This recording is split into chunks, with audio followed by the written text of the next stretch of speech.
What happens when a Hollywood legend walks onto a daytime talk show stage, and the polite smiles don't last more than 60 seconds? The lights inside the studio of The View burn hotter than usual that morning. The applause sign flashes. The audience claps with the kind of excitement reserved for icons. And then he walks out, Robert De Niro. Calm. Measured. Unblinking. A man whose silence has carried more weight in cinema than most actors' monologues. Before we go any further, if you love cinematic, explosive live narratives like this, make sure you subscribe to Live Narratives right now. Hit that like button and drop a comment because today this one is going to get intense. Sunny Hostin leans forward in her chair, poised, polished, prepared. The rest of the panel offers bright smiles, but there's something different in the air. A tightness, like a wire stretched too far. De Niro shakes hands, nods politely, takes his seat. The applause fades. For a moment, it feels cordial. Sunny begins gently. Robert, you've always been outspoken about politics and culture. Some people admire that. Others say celebrities should stay out of it. Why keep stepping into controversial territory? Her voice is calm. Professional. But there's an edge tucked inside the question. De Niro doesn't blink. Because I'm a citizen first, he says evenly. And I don't stop having a voice just because I act for a living. Polite applause ripples through the crowd. Sunny smiles, but it tightens. Sure. But when your comments divide people, do you ever worry about the influence you're using? The temperature shifts. De Niro's fingers lace together in his lap. His jaw sets slightly, barely noticeable, unless you're watching closely. And today, everyone is watching closely. I worry more about silence, he says. Silence is what creates problems. A murmur moves through the audience. Someone claps once, then stops. Sunny tilts her head. But isn't there a responsibility that comes with your platform? When you label entire groups of people in harsh terms, some would argue that fuels hostility. There it is. The word. Hostility. The co-hosts glance sideways. The energy at the table stiffens. Even the cameras seem to creep closer. De Niro exhales slowly. Hostility. He almost chuckles, but there's no humor in it. Hostility comes from injustice. From dishonesty. From pretending everything's fine when it isn't. Sunny doesn't back down. So, you don't regret any of it? The audience goes quiet. Dead quiet. You can feel it, that split second where a conversation can pivot back to safety or tip into something raw.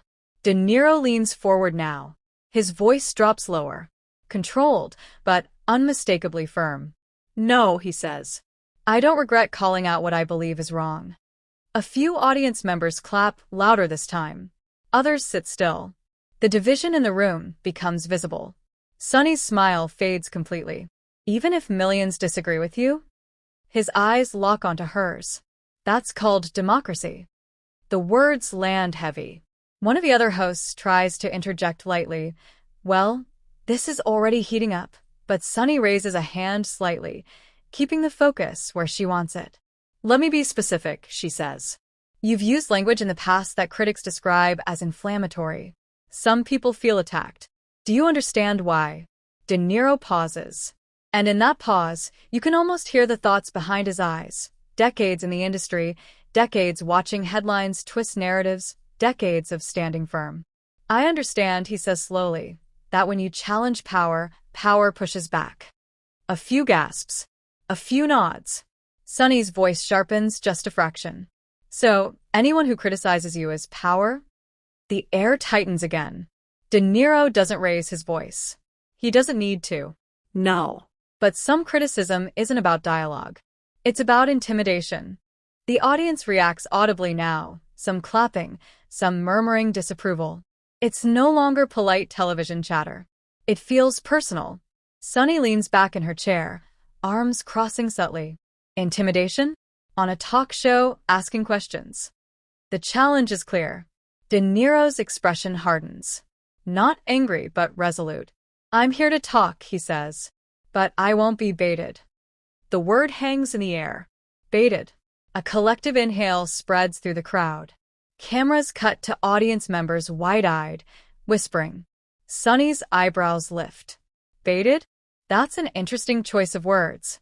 And accurate, De Niro replies. One of the co-hosts shifts uncomfortably. Maybe we can pivot to your new film. But it's too late. The spark has already touched something combustible. Sunny presses on. Robert, viewers deserve transparency. When you speak so strongly about political figures, about institutions, people want to know where that passion comes from.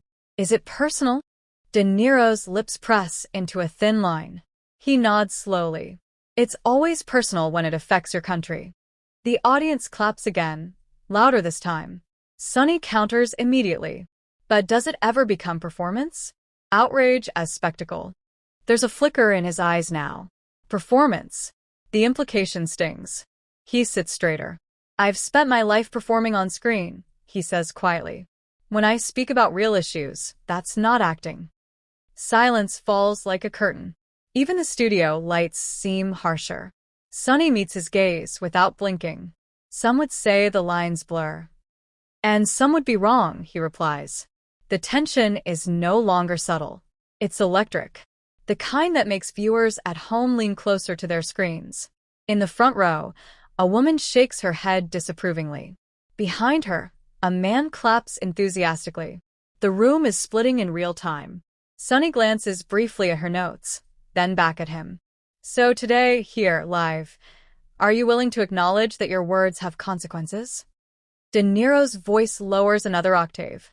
Everything has consequences. A beat. But fear of consequences doesn't silence me. The crowd reacts, louder now, clapping, a few audible yes shouts. Sunny exhales slowly. No one is asking you to be silent. He tilts his head slightly. It feels like you are. Gasps ripple again. The confrontation has officially crossed from polite disagreement into something sharper, something personal. And the cameras capture every micro-expression, every tightened jaw, every breath that lingers too long. Sunny's tone grows firmer. I'm asking you to reflect. And I am, he says. Right now. The room is buzzing. What began as a standard promotional interview has transformed into something else entirely, a standoff between conviction and scrutiny, between legacy and accountability. And this is only the beginning. Because as the segment clock keeps ticking and the producers whisper nervously into headsets backstage, one thing is clear. Neither of them is backing down. The applause fades, but the tension doesn't.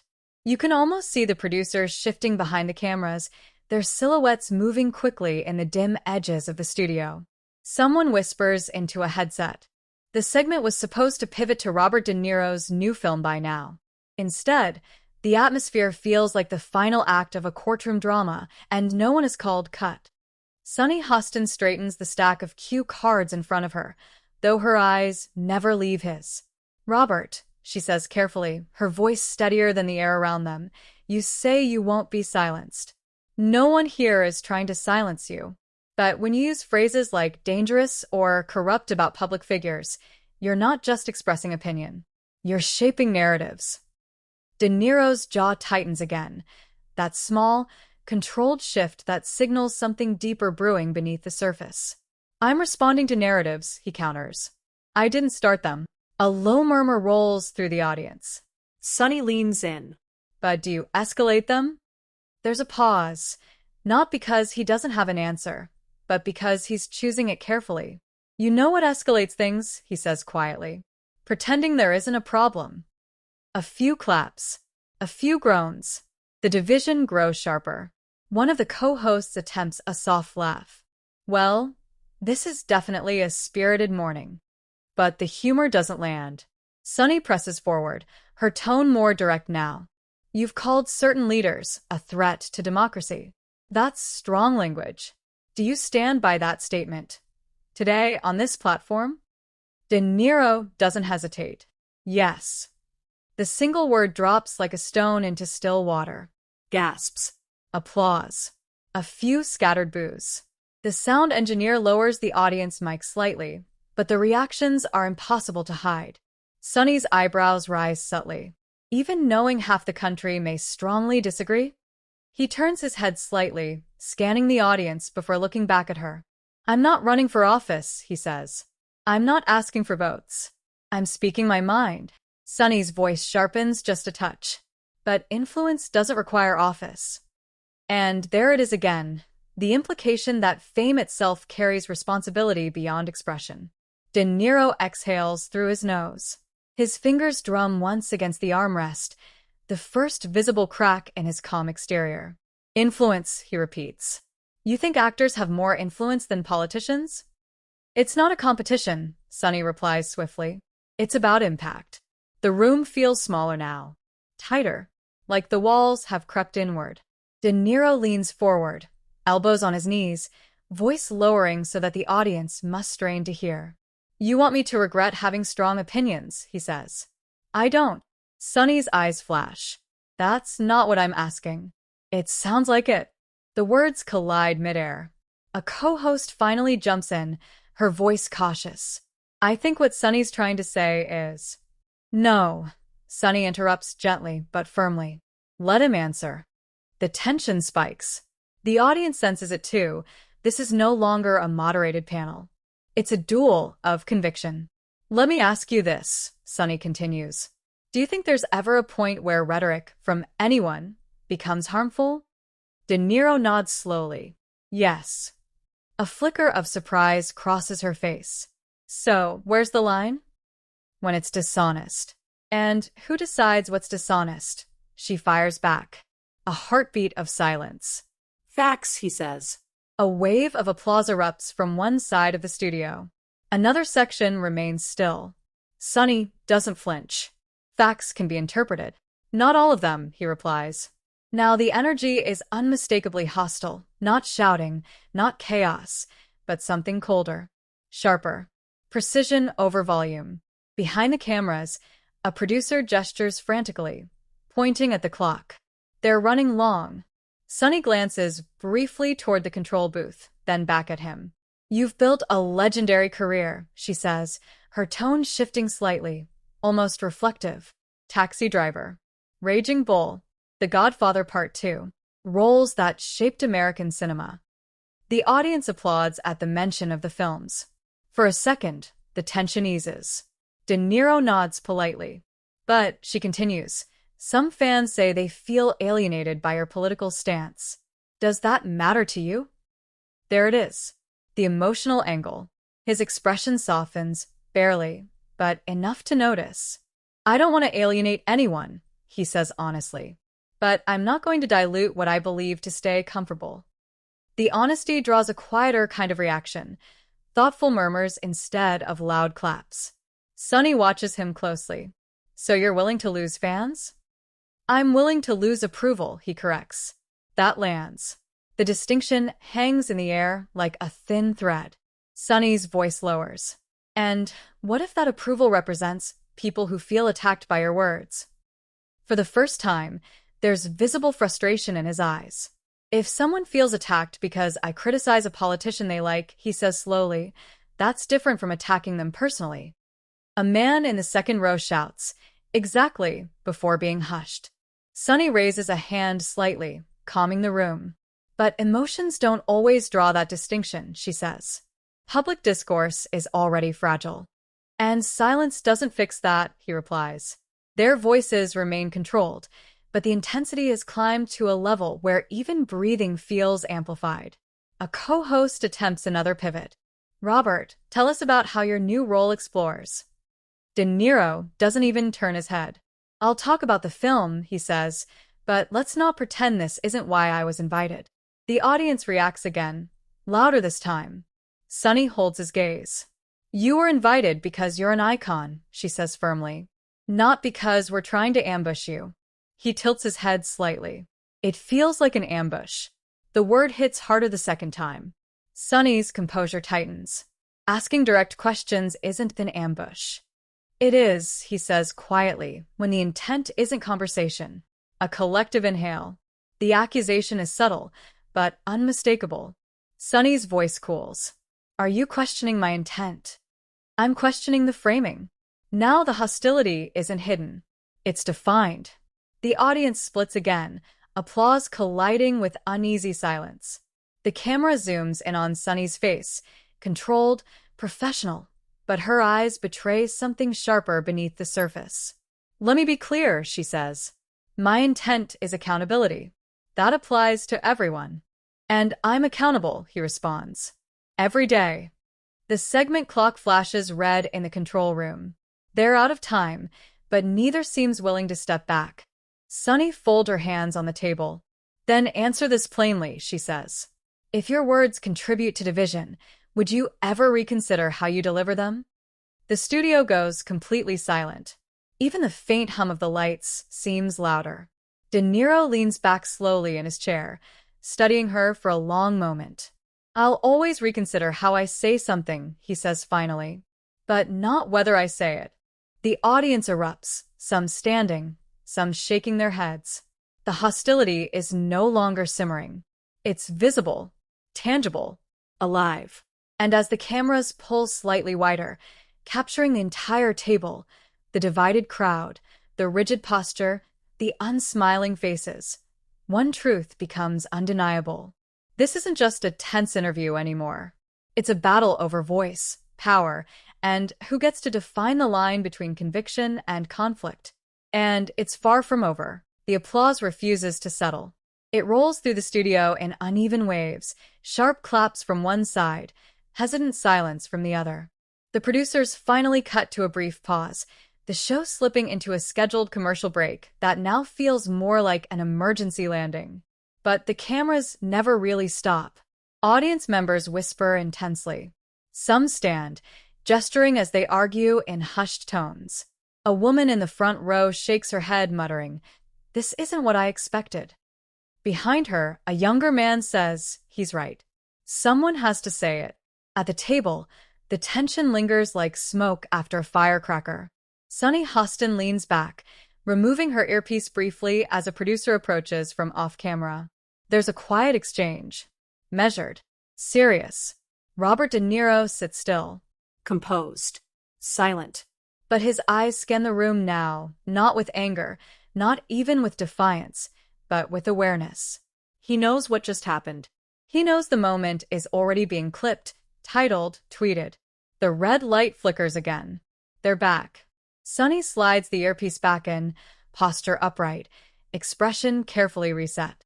The applause sign lights up half-heartedly, but the audience response is thinner this time, uncertain. She turns toward him again.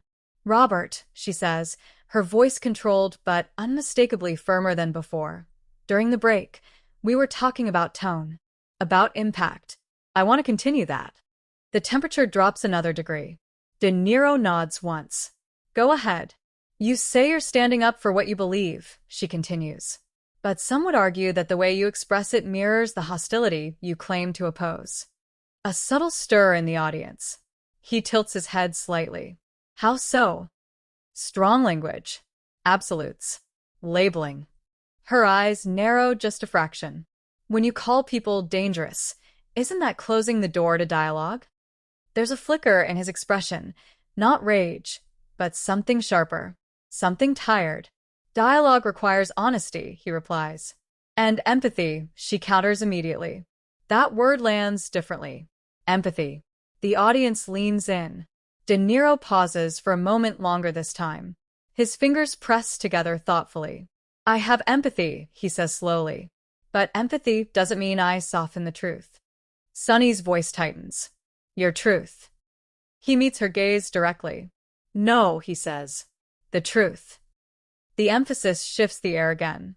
One of the co-hosts jumps in cautiously. "I think what viewers are wrestling with is whether public figures on either side have a duty to lower the temperature instead of raising it." The phrase hangs there. Lower the temperature. Sunny nods slightly, grateful for the assist. Exactly. De Niro's eyes move briefly to the co-host, then back to Sunny. "And what if lowering the temperature means ignoring a fire?" he asks. The audience reacts audibly, a ripple of approval from one side. Sunny doesn't hesitate. "Or what if constantly shouting fire makes people stop listening?"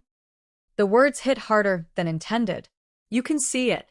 For the first time, De Niro's composure cracks just slightly, not in volume, but in intensity. He leans forward again, elbows on knees, voice low but firm. I don't shout, he says. I speak plainly. Plainly can still provoke, she responds. Maybe it should. Gasps.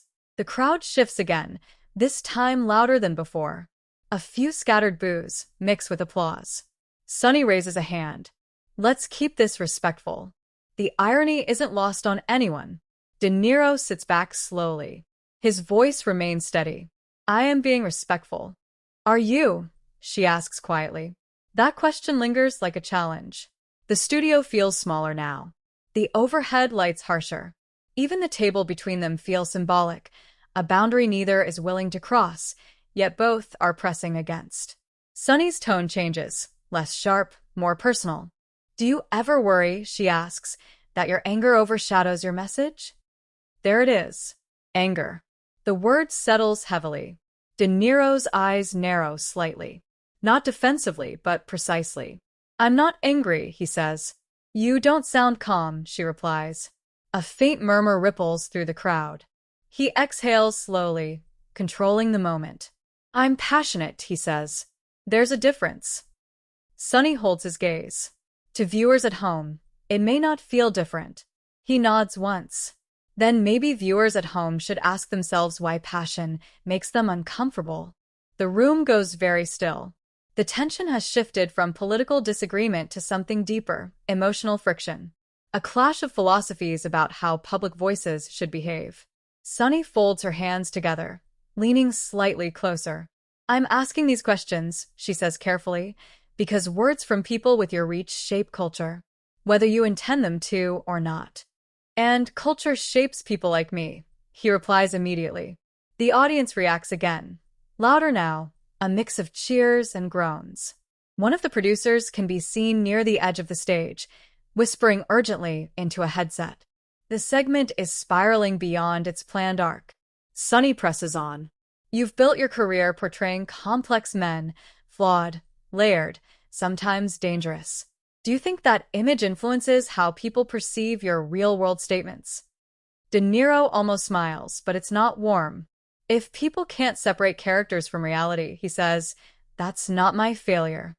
That sounds dismissive, she says. It's honest. The back-and-forth rhythm is relentless now. No wasted words. No filler. The audience shifts uncomfortably as Sunny leans even closer. Let me ask you something more direct, she says. If someone sitting here today told you they feel personally insulted by your rhetoric, what would you say to them? The question lands heavier than the others. De Niro looks out at the audience for the first time in several minutes. Really looks. A woman in the second row meets his gaze. Her expression is conflicted. He takes a breath. I'd say, he begins slowly, that disagreement isn't an insult. Sunny interjects softly. It can feel like one. He nods slightly. Then I tell them I'm not attacking them. I'm criticizing systems, leaders, decisions. But the language can blur that, she insists. And silence can normalize it, he fires back. The energy spikes again, louder this time. It's no longer just tension. It's collision. A co-host finally steps in more firmly. Okay, let's all take a breath. The audience laughs nervously, grateful for the release. But Sunny doesn't fully retreat. Robert, she says, her voice quieter now but more intense than ever. Is there anything you regret saying publicly? The question hangs like a suspended blade. For a long moment he says nothing. The silence stretches. Cameras zoom closer. Viewers at home lean forward. And then he answers. I regret, he says carefully, that we live in a time where speaking strongly feels shocking. A mixed explosion of sound erupts from the crowd. Sunny exhales through her nose. Not quite frustration. Not quite acceptance. That wasn't what I asked, she says softly. I know, he replies. The tension crystallizes in that exchange. This is no longer about policy, or tone, or rhetoric. It's about control of the narrative. And neither side is surrendering it. As the camera pulls back slightly, capturing the full table again, one thing becomes painfully clear. The hostility isn't loud. It's precise. And it's escalating. The studio feels like it's balancing on a wire. No one is smiling anymore. The usual daytime warmth, the light banter, The soft laughter has completely evaporated. What's left is something sharper, focused, almost cinematic in its intensity. Sunny Hostin sits straighter now, hands folded tightly on the table. Robert De Niro mirrors her posture unconsciously, shoulders squared, eyes steady, unflinching. The cameras move closer again.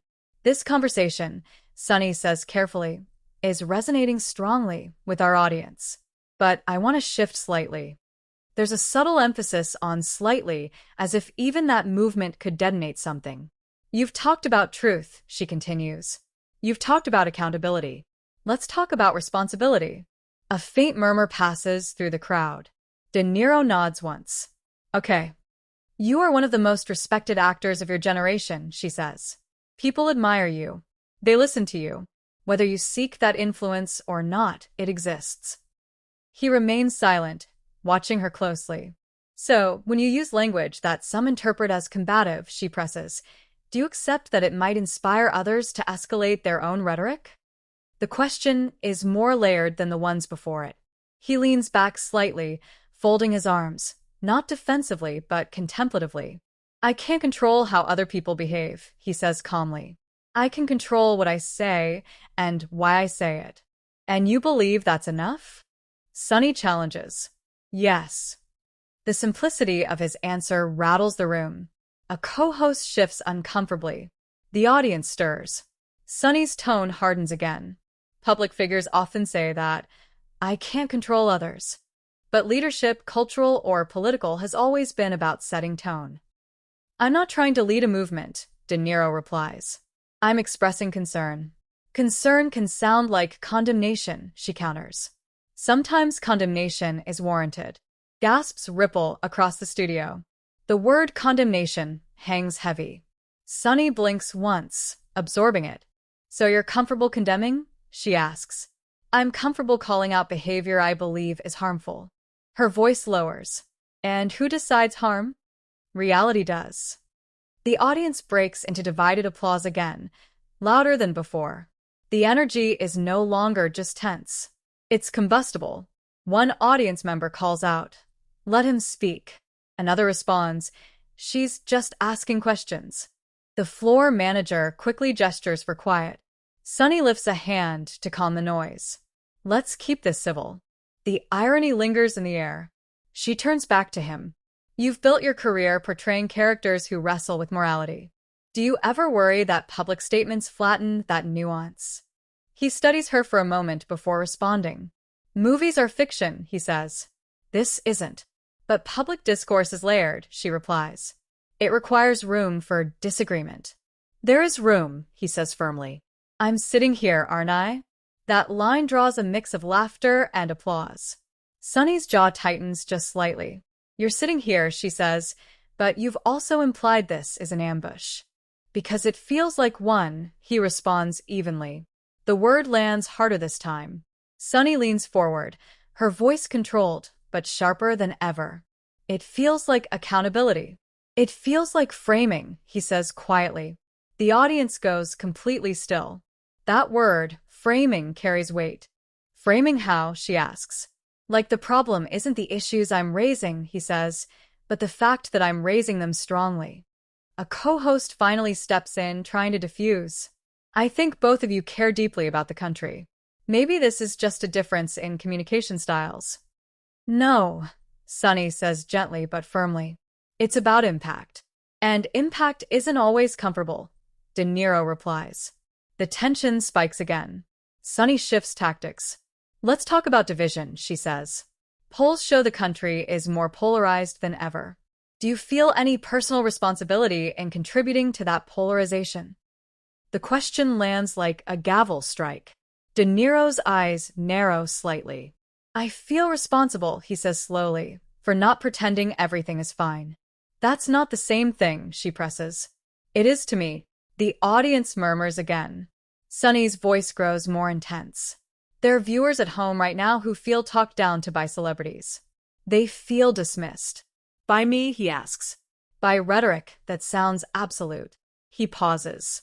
Then he leans forward again, slower this time.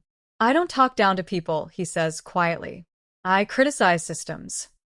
But people identify with those systems, she replies. And that's their right. The back and forth is relentless. The segment has stretched far beyond its scheduled time. Producers in the control room exchange worried glances. Social media feeds are already lighting up, clips circulating in real time. Sunny's voice softens slightly, but the intensity remains. Let me ask you something human, she says. When you hear someone say they feel hurt by your words, what do you feel? The room stills again. For the first time, De Niro hesitates longer than usual. I feel, he says carefully, that we're in a moment where discomfort is unavoidable. That's not an emotion, she replies quietly. He exhales slowly. I feel frustrated, he admits. A hush falls. Frustrated that truth has become controversial. Sunny nods slightly. And some feel frustrated that outrage has become constant. Their eyes lock again. Two philosophies. Two interpretations of responsibility. The audience feels it, that this is no longer about winning an argument. It's about defending identity. Sunny straightens. If you had the opportunity to address every viewer who disagrees with you, she says, what would you say? De Niro looks directly into the main camera now. The red light glows. For a moment, it feels less like a talk show and more like a monologue in a courtroom drama. I would say, he begins slowly, that disagreement is not betrayal, that speaking strongly is not hatred, and that asking hard questions of power isn't division. A surge of applause breaks out, louder than before. Sunny waits for it to settle. And I would say, she responds firmly, that accountability and empathy can coexist. The audience splits again, cheers from both sides. The clash has reached its peak. No shouting, no insults. Just two immovable perspectives colliding under hot studio lights. The floor manager signals they have seconds left. Sunny turns slightly toward the camera. We're going to take a final break. But before the music can swell, De Niro adds one last sentence. Calm, deliberate. This conversation, he says, is exactly why I speak up. The words echo. And as the show cuts to commercial once more, one thing is undeniable. This isn't just an interview anymore. It's a cultural moment unfolding live, and everyone can feel the fallout coming. When the show finally comes back from its last commercial break, the energy is different. Not calmer, heavier. The applause sign flashes again, but this time the audience response is fractured. Scattered clapping, uncertain cheers, a few faces still visibly tense. The studio lights glare down like interrogation lamps. Even the air feels thicker, harder to breathe. Sunny Hostin turns toward the camera first, her voice steady, professional, but edged with something deeper. We've had a passionate discussion today, she says, and we appreciate you staying with us. Robert De Niro sits beside her, posture composed, hands folded, expression unreadable. If he's rattled, he doesn't show it. But there's a gravity in his stillness now, the kind that follows a storm. Sunny turns back to him one last time. Before we close, she says, I want to give you the opportunity to leave viewers with a final thought. There it is. The closing statement. The audience quiets instantly. De Niro nods slowly. He leans forward just slightly, not aggressively, not defensively, but deliberately. His voice, when he speaks, is low and controlled. We live in complicated times, he says. People are angry. People are scared. And sometimes that fear gets redirected. The room is silent. But I believe, he continues, that silence in moments like this is worse than discomfort. I believe in speaking honestly, even if that honesty isn't universally welcomed. A small wave of applause rises from one side of the audience. He doesn't look at them. He looks straight ahead. I don't expect everyone to agree with me, he says. I never have. But I won't pretend my convictions don't exist to make anyone more comfortable. The applause grows louder now, but it's still divided. Sunny listens carefully, then nods once. And I believe, she responds evenly, that strong convictions and thoughtful delivery don't have to be opposites. That we can challenge power without mirroring its harshest tones. Another wave of applause from the opposite side of the studio. For a moment, it's almost symmetrical. Two currents of belief colliding but contained. De Niro glances at her. Maybe, he says quietly, that's the real conversation. Their eyes meet, not as adversaries now, but as two people who understand the weight of what just happened. The closing music begins to swell. Thank you for being here, Sunny says to him. Thank you, he replies. But the handshake at the end is brief. Polite. Tense. The camera pulls back as the hosts sign off, smiling for the broadcast. The audience claps. The red light above the main camera finally dims. And that's when the real aftermath begins. Audience members stand up immediately, voices rising in heated whispers. Some shake their heads. Others clap De Niro on the shoulder as he exits the stage. A few approach Sunny near the table, speaking quickly, passionately. Backstage, producers are already scrolling through their phones. Clips are everywhere. De Niro accuses show of ambush. Sunny Hostin clashes with Hollywood icon. Daytime TV turns hostile. Within minutes, social media explodes. On one side, supporters praise De Niro's refusal to back down, calling him fearless, unapologetic, a voice of conviction in a timid culture. On the other, critics accuse him of arrogance, of mistaking volume for virtue. Hashtags trend. Reaction videos begin uploading before the hour ends. News outlets dissect body language frame by frame. Commentators debate who won. Political analysts weigh in. Even other celebrities begin posting cryptic tweets. And in living rooms across the country, families argue over what they just witnessed. Was it courage? Was it confrontation? Was it necessary? The clip of him saying, "I won't be baited," replays on loop. The moment she asked, "Are you comfortable condemning?" becomes a headline. The silence before his final answer is analyzed like a pivotal scene in a film. But this wasn't scripted. It was live. Raw. Unfiltered. And by nightfall, it has transcended daytime television.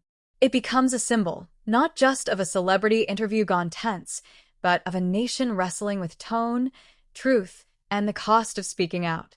Later that evening, a reporter catches De Niro outside an event. "Any regrets about this morning?" they shout. He pauses briefly before entering his car. "No," he says simply. Across town, Sunny is asked the same question after taping. She answers carefully. "Conversations like that are uncomfortable," she says. "But they matter." Two statements. Two convictions. And the public keeps debating long after the studio lights cool. Because what unfolded wasn't about a movie. It wasn't even just about politics. It was about voice. About who gets to define intensity. About whether passion is power or provocation. And now it's your turn. Was Robert De Niro justified in standing firm no matter the discomfort? Or did Sunny Hostin raise important questions about responsibility and tone? Drop your opinion in the comments right now, because this conversation is far from over. And if you want more explosive, cinematic live narratives that pull you inside the most dramatic moments in culture, make sure you subscribe to Live Narratives. Hit like. Share this video with someone who needs to see both sides. Because the next confrontation, it could be even bigger.